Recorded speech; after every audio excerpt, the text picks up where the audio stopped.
Tarique Rahman 21-এর grenade হামলায় আপনি আপনার নির্দেশ প্রাপ্ত কিছু সংখ্যক বিচারপতি নিয়ে তারেক রহমানকে 21-এ গ্রেনেড হামলায় সাজা দিয়েছেন। প্রিয় বন্ধুগণ, 21-এ গ্রেনেড হামলায় তারেক রহমানের কোন সম্পৃক্ততা নাই। রাজনৈতিক প্রতিহিংসার কারণে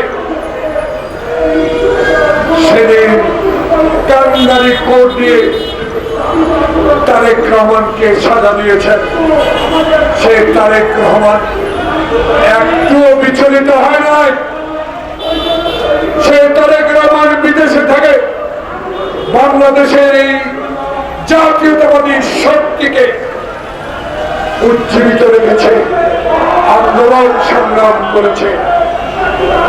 সে আন্দোলনের ফসল ছাত্র জনতার রক্ত। তাই তার কথাটুকু প্রচার করেন নাই, তার বিবৃতি প্রকাশ করেন নাই, তার দুটি কথা পত্রিকায় লেখার জন্য নির্দেশ প্রাপ্ত হয়ে আপনারা বন্ধ করে দিয়েছিলেন। আজকে সেই তারেক রহমান বাংলাদেশের মানুষের কাছে ঋণী। বাংলাদেশের মানুষ তাকে স্মরণ করে, বাংলাদেশের মানুষ তার জন্য দোয়া করে, কারণ সে এমন একটা পিতার সন্তান, এমন একটি পিতা মায়ের সন্তান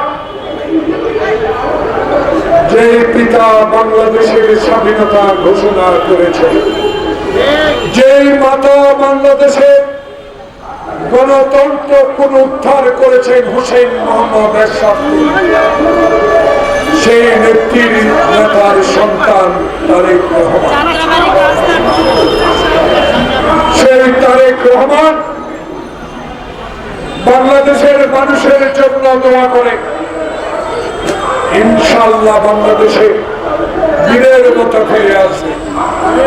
তারেক রহমান বলেছে, আমি শেখ হাসিনার মতো অবৈধ ভোটে প্রধানমন্ত্রী হতে চাই না।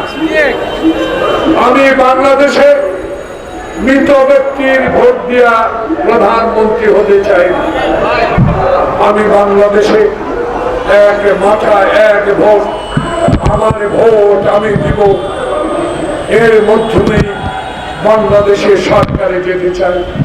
তার মা যেমনি ভাবে 1971 সালে 1991 সালে এক মাথা এক ভোটে প্রধানমন্ত্রী হয়েছিলেন, তারই সন্তান আবার জনগণের কাছে আসবে।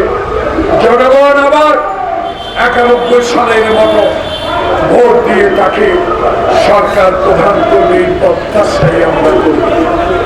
তাই আজকে গণতন্ত্র ফোরাম বাংলাদেশে যারা হারুন বিপ্লবের মতো অফিসার সৃষ্টি করেছে, যারা বাংলাদেশে আসাদের মতো আসাদ মিয়া নামে তাকে কমিশনার বানিয়েছে, বাংলাদেশে যারা বেনজিরকে আইজি বানিয়েছে, যারা র্যাব বানিয়েছে, র্যাবের ডিজি বানিয়েছে, তাদের কাছে আমাদের দাবি থাকবে, আপনারা এখন বলেন কার নির্দেশে এগুলা করেছে। এখনো সময় আছে।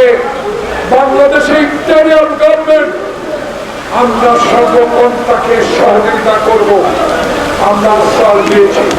তাই আজকে এই বৃষ্টি মেটাতেছি। বৃষ্টি মেটা দিন আপনাদের কাছে আবার জানাবো, গণতন্ত্র ফোরাম আসুন, তারেক রহমানের হাতকে শক্তিশালী করে সকল অত্যাচার অবিচার রুখে দিই এবং সন্ত্রাসের বিরুদ্ধে রুখে দাঁড়ায়। আসুন এই সরকারকে সহযোগিতা করে বাংলাদেশের 16 বছরের জঞ্জাল, 16 বছরের অত্যাচার অবিচার যারা করেছে তাদের আইনের আওতায় আনা হোক।